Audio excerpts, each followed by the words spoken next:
Bonjour Laura. Bonjour Magali. Votre histoire, c'est celle d'un journaliste français qui vient d'être condamné à de la prison ferme en Algérie. Il s'appelle Christophe Glaise, il a 36 ans, c'est un journaliste sportif indépendant pour les magazines SoFoot et Society. Vous voyez ici son visage, vous allez voir ici son visage sur le visuel diffusé par Reporters sans frontières. Regardez, c'est lui. Hier, il a été condamné à 7 ans de prison ferme par le tribunal de Tizi Ouzou en Kabylie pour apologie du terrorisme et possession de publications dans un but de propagande nuisant à l'intérêt national. La peine était assortie d'un mandat de dépôt. Il a donc été conduit directement à la prison de Tizi Ouzou. Il peut faire appel à partir de demain, ce que son avocat a l'intention de faire. Il sera ensuite rejugé, mais pas avant la prochaine session criminelle qui devrait se tenir en octobre, pas avant. J'ajoute que son emprisonnement fait déjà suite à 13 mois de contrôle judiciaire avec interdiction de quitter le pays, dont 12 passés dans un hôtel d'Alger. Donc on a envie de savoir ce qui s'est passé. Que faisait-il en Algérie ? Il était parti en mai 2024 pour faire un reportage destiné à SoFoot sur la JSK, le club de football de la jeunesse sportive de Kabylie. C'est le club le plus célèbre et le plus titré du pays, en prise à quelques difficultés ces dernières années. Il ne disposait que d'un visa touristique, car les visas professionnels sont très difficiles à obtenir. Dès le 28 mai 2024, il a été arrêté par les autorités locales. Et que lui reproche-t-elle ? La justice algérienne lui reproche des entretiens menés entre 2015 et 2017 avec le dirigeant du club de Tizi Ouzou, qui est aussi responsable du mouvement pour l'autodétermination de la Kabylie, classé organisation terroriste par l'Algérie en 2021. D'où l'accusation d'apologie du terrorisme. Les 2 premiers échanges avec Christophe Glaise ont eu lieu bien avant cette catégorisation par les autorités algériennes, écrit Reporters sans frontières dans un communiqué. Le seul échange survenu en 2024 visait à la préparation de son reportage sur le club, la JSK, ce dont Christophe Glaise ne s'est jamais caché et ce que démontrent les éléments de l'enquête. Le fondateur de SoFoot, Franck Hanès, précise dans le même communiqué que Christophe est un journaliste reconnu pour travailler sans arrière-pensée politique, que son travail ne peut être remis en cause et que cette décision est totalement injuste. Donc, dans ces circonstances, quel est l'état d'esprit du journaliste emprisonné ? J'ai contacté Franck Hanès justement, je l'ai eu au téléphone, son employeur. La dernière fois qu'il a échangé avec lui, c'est dans la nuit de samedi à dimanche, soit juste avant que la condamnation ne tombe. Merci d'avoir été là, ça touche à sa fin, tout va bien se passer, lui a écrit Christophe. Donc là, il était optimiste. Oui, d'abord parce qu'il a un caractère qui le pousse à l'optimisme, d'après ce qu'on m'en a dit. C'est un journaliste passionné par le sujet pour lequel il est parti, le football africain. Il lui a même consacré un livre, paru en 2018. C'est un ambianceur, m'a dit Franck Hanès, toujours le premier pour mettre le feu dans les soirées foot qu'organise le magazine, au point que ces derniers mois, c'est lui qui tentait de rassurer ses collègues, ses amis, via WhatsApp, allant jusqu'à leur faire des blagues, à leur envoyer des blagues, pour montrer qu'il gardait malgré tout le moral. Et puis optimiste, parce qu'il y croyait vraiment, et qu'il ne pensait pas du tout écoper d'une telle peine. Il y avait des signes positifs, notamment le fait que son contrôle judiciaire avait été allégé. Il ne devait plus pointer qu'une fois par semaine à Tizi Ouzou, et ses contacts avec les autorités se passaient bien, voire même très bien. Et c'est à cause de cet espoir que le silence a été si longtemps gardé. On ne connaissait pas l'existence de cette affaire. Tout à fait, par espoir et par stratégie. Une stratégie établie en concertation avec la famille, le Quai d'Orsay et l'ambassade de France en Algérie. Ses proches et sa rédaction ne voulaient surtout pas politiser l'affaire, car pour eux, elle n'avait surtout rien de politique.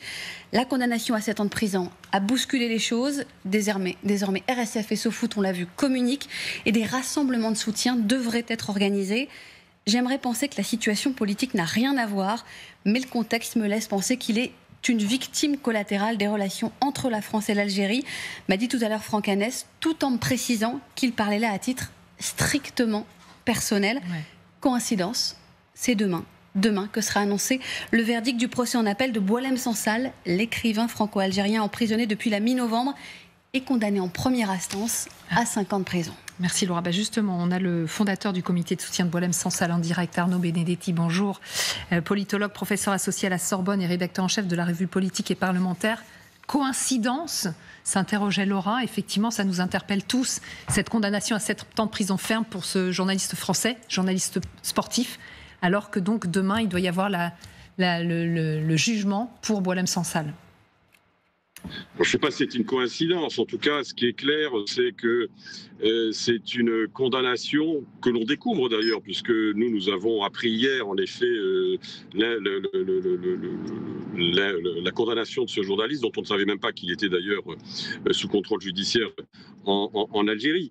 Ce qui est sûr, c'est que ça rentre dans une séquence qui est une séquence particulièrement décisive pour Boualem Sansal, puisque comme vous l'avez dit, demain, il y aura le verdict du procès qui s'est tenu il y a une semaine. Je rappelle que le procureur a réclamé 10 ans ferme, comme d'ailleurs le procureur en première instance, et que dans quelques jours, il y aura la fête nationale algérienne, et on espère bien évidemment une grâce à ce moment-là pour Boualem Sansal.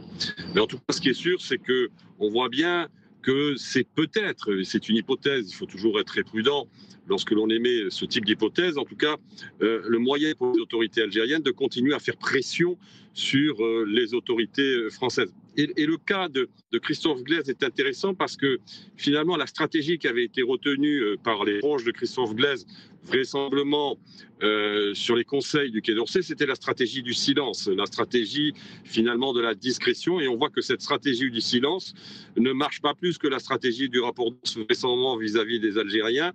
Donc c'est vrai que nous, de notre côté, au niveau du comité de soutien à Boualem Sansal, on a choisi une autre stratégie, c'est-à-dire de faire parler, parce qu'on considérait que c'était le meilleur moyen de protéger, de ne pas oublier Boualem Sansal. Mais ça dit quelque chose sur le durcissement du régime algérien depuis maintenant quelques mois, voire depuis quelques années. Stratégie du Quai d'Orsay de surtout ne pas ébruiter cette affaire depuis un an. Est-ce que le Quai d'Orsay a réagi, Magali, depuis la condamnation de Christophe Glaise ? Oui, mais le Quai d'Orsay a mis du temps à réagir. On a eu un communiqué à la mi-journée. La France, dit le ministère des Affaires étrangères, regrette vivement la lourde condamnation à une peine de 7 ans de prison ferme. Et le Quai d'Orsay a assuré que depuis qu'il était en effet sous contrôle judiciaire, eh bien, le ministère suivait de très près la situation du journaliste, donc depuis son arrestation, et qui lui avait apporté toute l'aide et la protection consulaire. Mais c'est vrai qu'on a l'impression, et je rejoins complètement Arnaud Benedetti, d'un ministère des Affaires étrangères qui marche sur des œufs, qui ne sait pas très bien quelle stratégie adopter. La stratégie du silence, c'est vrai qu'on découvre cette affaire aujourd'hui au moment où il est condamné à 7 ans de prison.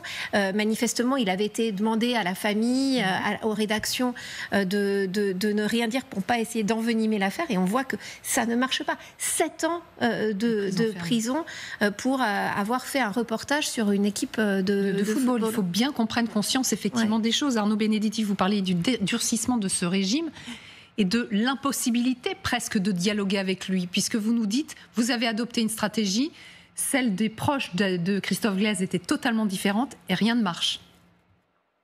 Oui, alors nous, si vous voulez, la stratégie qu'on a adoptée, c'est une stratégie qui est, j'allais dire, adaptée au cas Boualem Sansal, qui n'est pas forcément le même cas que ce jeune journaliste. Le cas de Boualem Sansal, pour les Algériens, il était symbolique. Il s'agissait de faire un exemple à travers Boualem Sansal en condamnant un intellectuel critique depuis très longtemps vis-à-vis du régime, et en espérant justement que finalement il n'y aurait pas de soutien en France. Et clairement, malgré tout, le soutien en France a été un facteur important dans la visibilité du cas de Boualem Sansal, et même a surpris, on le sait, de sources algériennes, les autorités algériennes, qui ne s'attendaient pas à ce que Boualem Sansal puisse, en tout cas, que l'affaire Boualem Sansal puisse mobiliser autant de monde. Nous, je rappelle, on a 350 parlementaires dans le comité de soutien, des centaines de maires, des intellectuels venant de tous les horizons politiques. Donc ça, en tout cas, me semble-t-il, était utile pour protéger Boualem Sansal du fait que finalement les Algériens cherchaient à l'embastiller et qu'on oublie le cas Sansal, pour en faire un exemple. Là, le cas qui a été finalement le cas de Christophe Glaise est un peu différent. Ce qu'on reproche à Christophe Glaise, c'est d'avoir eu des contacts il y a quelques années avec un dirigeant de football kabyle qui était un membre du mouvement pour l'autodétermination kabyle. Vous savez que le MAC est classé par les autorités algériennes comme une organisation terroriste, mais en Algérie, la difficulté aujourd'hui, c'est que le pouvoir algérien pourchasse tous ceux qui, d'une manière ou d'une autre, sont considérés comme pouvant remettre en cause ce pouvoir. Donc, que ce soit un journaliste étranger ou un romancier franco-algérien ou un caricaturiste algérien, je pense au jeune caricaturiste Gilad Saïnouch, qui lui a pris 30 ans de prison, heureusement il est réfugié en France, tout ce qui, d'une manière ou d'une autre, vient déranger le pouvoir algérien, eh bien, fait l'objet, en effet, de poursuites. Et on a un durcissement de ce régime qui est lié au fait que le régime, finalement, aujourd'hui, ne peut exister et ne peut continuer à se survivre que par une forme de brutalité. D'autant plus la difficulté, c'est que on n'a pas une opposition structurée en Algérie, si vous voulez. C'est bien la difficulté. Donc le régime a choisi le rapport de force avec sa société, et on il a choisi aussi le rapport de force avec les Français.